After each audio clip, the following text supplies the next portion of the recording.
Hello, everyone. Sue.oneschuk here, continuing the workbook lessons of A Course in Miracles.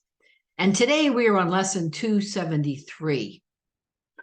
And the lesson is, the stillness of the peace of God is mine. And it reads, perhaps we are now ready for a day of undisturbed tranquility. If this is not yet feasible, we are content and even more than satisfied to learn how such a day can be achieved. If we give way to disturbance, let us learn how to dismiss it and return to peace.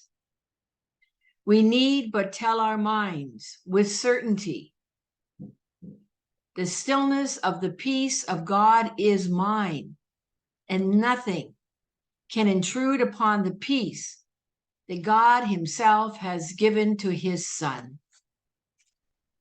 And the prayer is, Father, your peace is mine.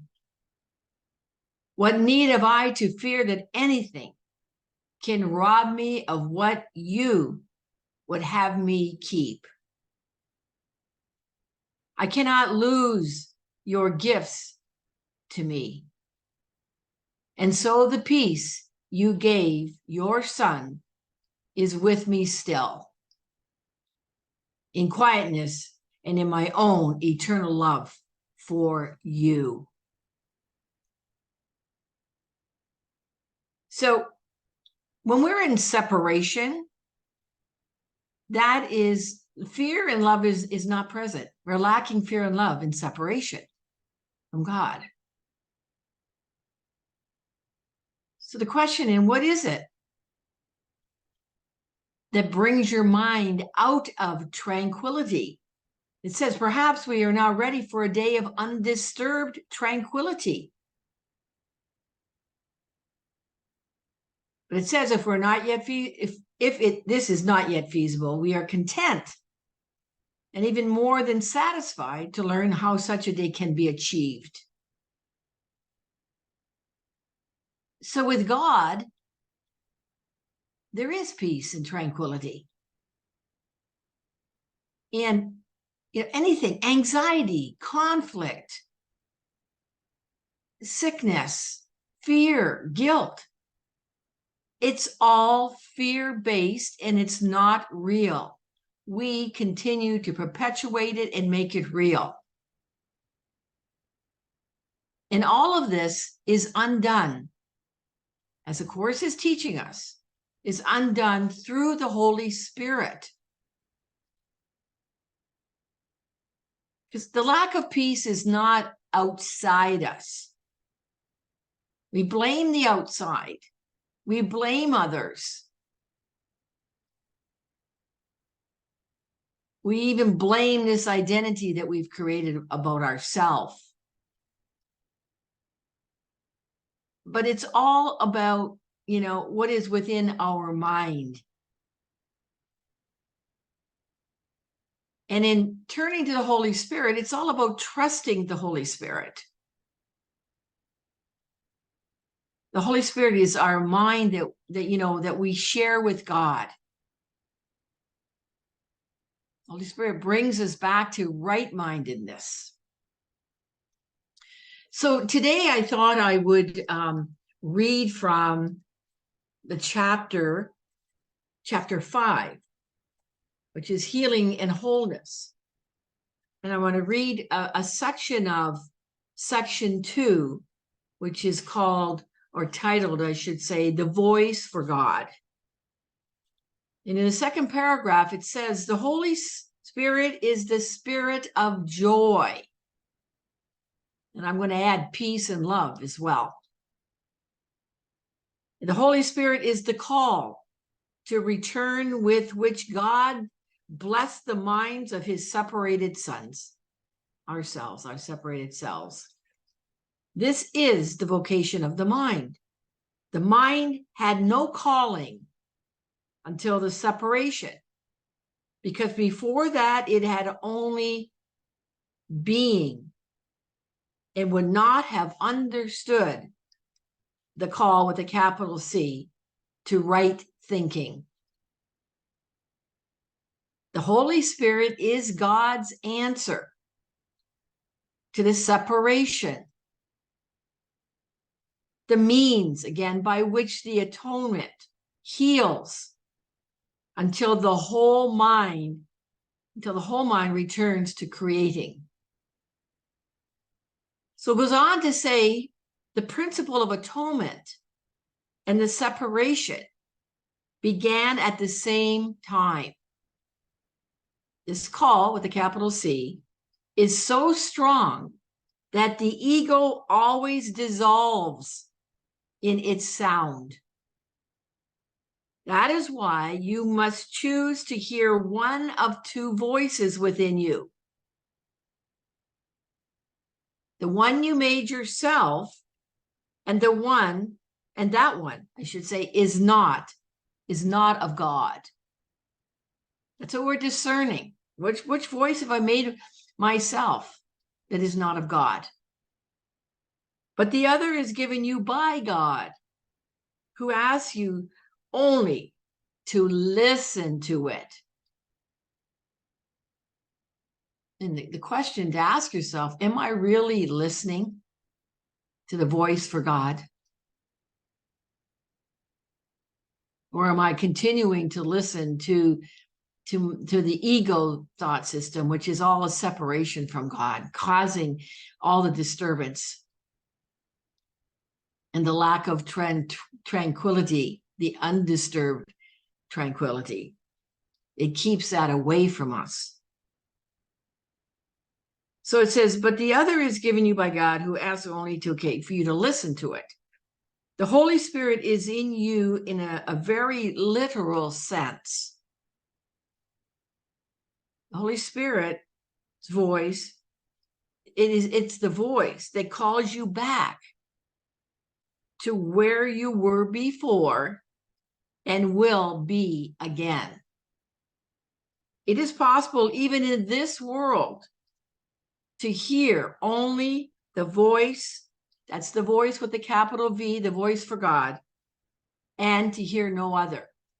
That is what we're working towards. It is possible even, it takes, but here it says, it takes effort and it takes great willingness to learn. So we need to ask ourselves, how willing am I to learn this? Or am I choosing to remain in my victimhood and my suffering? It is the final lesson, Jesus says in here, as I'm reading the course here. This is Jesus, remember, teaching us here in this text, in the course. It said, it is the final lesson, Jesus says, that I learned. And God's sons are as equal as learners as they are as sons. And it goes on to say, you are the kingdom of heaven, but you've let the belief in darkness enter your mind, and so you need a new light. The Holy Spirit is the radiance that you must let banish the idea of darkness. His is the glory before which dissociation falls away and the kingdom of heaven breaks through into its own. Before the separation, you did not need guidance. You knew as you will know again, but as you do not know now. God does not guide because he can share only perfect knowledge. Guidance is evaluative because it implies there is a right way and a wrong way, one to be chosen and the other to be avoided. By choosing one, we give up the other. The choice for the Holy Spirit is the choice for God.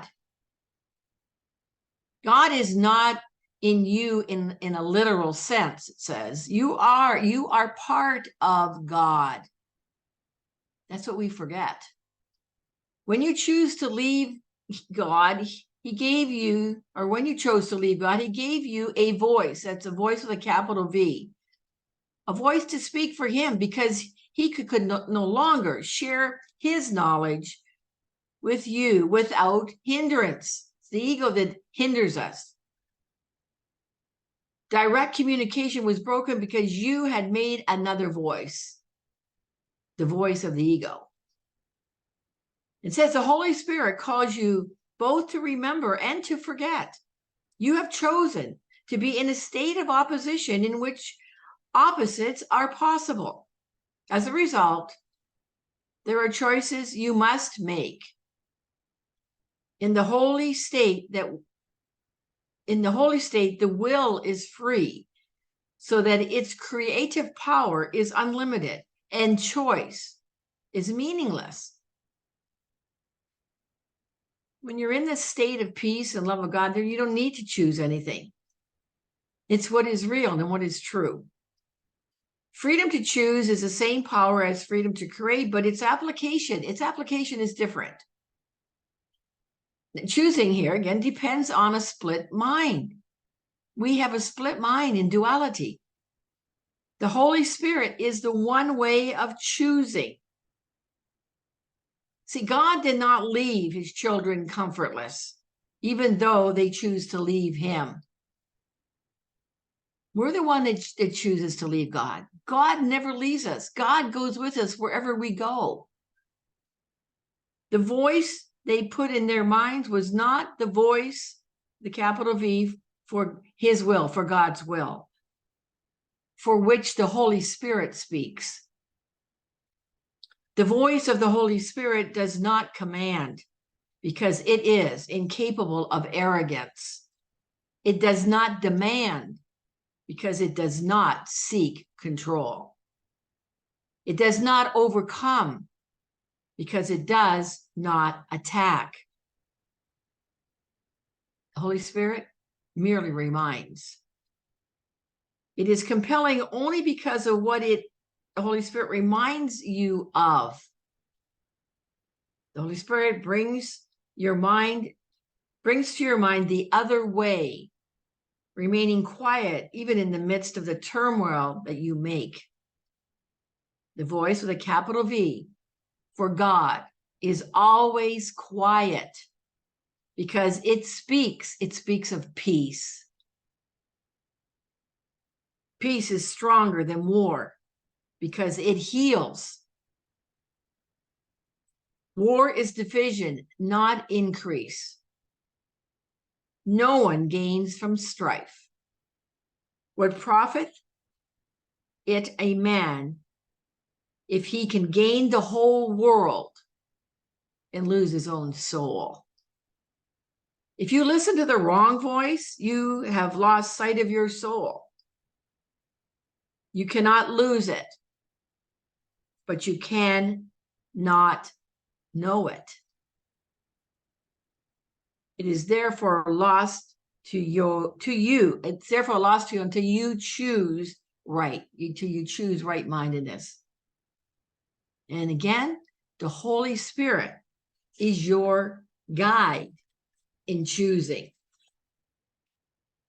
So I want to add here, it's very important for us to be reinforced about, starting our day, putting the Holy Spirit in charge. So give me a minute here. There's something else I wanted to read, and here it is, to end this here reflection on this lesson. And it says here, to say to yourself as sincerely as you can.